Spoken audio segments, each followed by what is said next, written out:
It's Still Down There, written by Horror Queen 1212.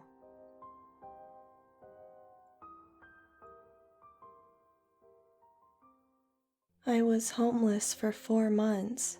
If you had gone to high school with me, you wouldn't have believed it.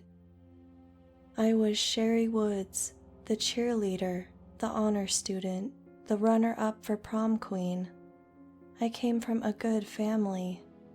But addiction doesn't care about those kinds of things. No one is exempt. My parents cut me off, refusing to enable me. I wasn't welcome home unless I was willing to go to rehab. I wasn't. I left home with a duffel bag full of clothing. Let's just say I did things that I'm not proud of to support my habit. I tried staying in shelters, but getting a bed wasn't always easy. I found shelter where I could. People are scared of you when you're homeless. They never stop to think how you are the one who has reason to be scared, especially if you're a young girl. Taking shelter was really more like hiding from those that could do you harm. I slept under bridges and in unkempt parks. But the worst place I'd stayed was the sewer. Judge me all you'd like, but if you've ever felt the stinging of icy raindrops pelting you during a rainstorm, you might do some things you wouldn't think you would have either. I would charge my iPhone during the day at any place I could. It had long stopped being able to make calls, but the flashlight still worked, and that was a godsend in the sewers. It was so dark down there. Vermin scurried everywhere, and I won't even begin talking about the smell. Still, I felt safe.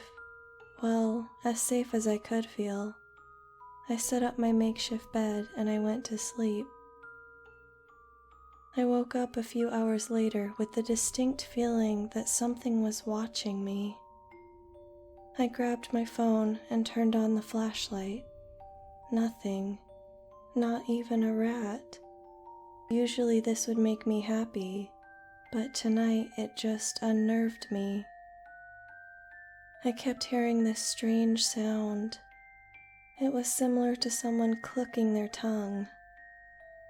It kept getting louder, which meant that whoever or whatever was making the sound was getting closer. I decided that it was time to get the hell out of there, so I packed up my bag and got to my feet when the clicking stopped. I grabbed my phone and looked around. There was a figure standing probably 40 feet away from me. To this day, I don't know what it was, only that it wasn't human. It was about 6 feet tall. It was all white, really albino looking. Its face resembled that of a bat with glowing white eyes sitting in its ugly skull.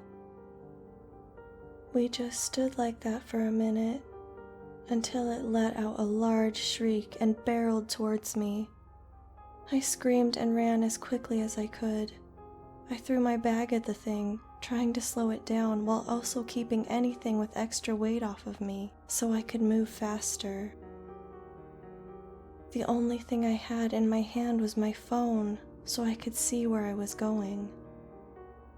I desperately followed the bouncing light as I headed for the direction of the metal staircase I had used to climb down here.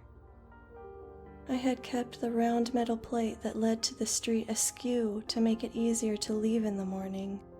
Still, pushing the plate aside would not be easy, and this thing was right on me. I made it to the metal bars and began to climb.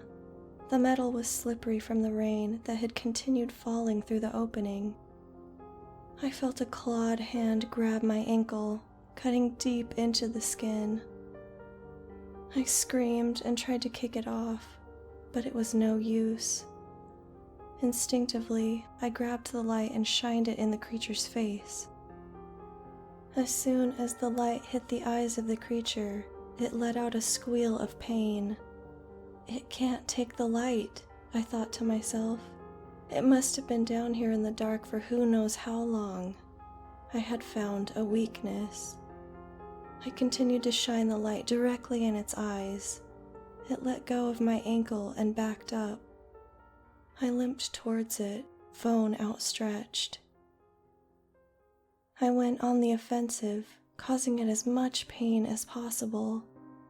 Suddenly, 2 giant white wings sprouted from the creature's back and shrouded the thing like a cocoon. This was my chance. I climbed the slippery bars and pushed the metal plate with all my might. I could hear shuffling under me as I got the plate pushed far enough to let me through.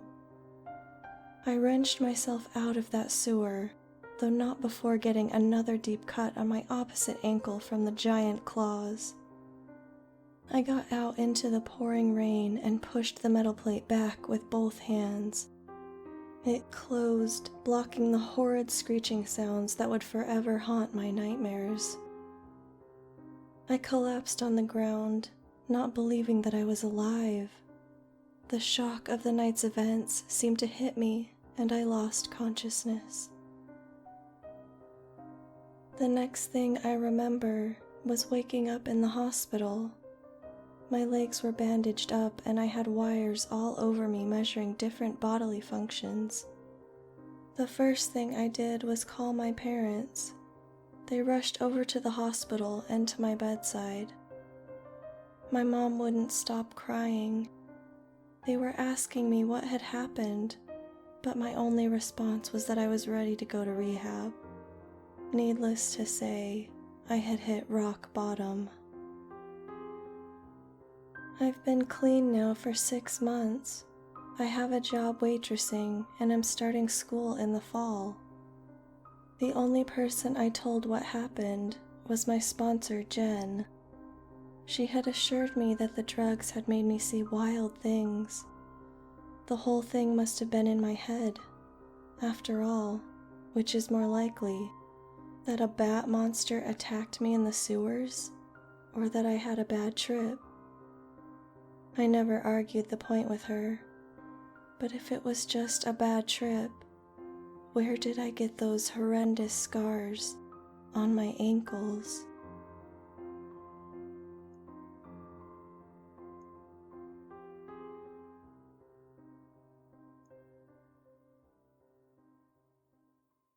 I hope you enjoyed this story, everyone.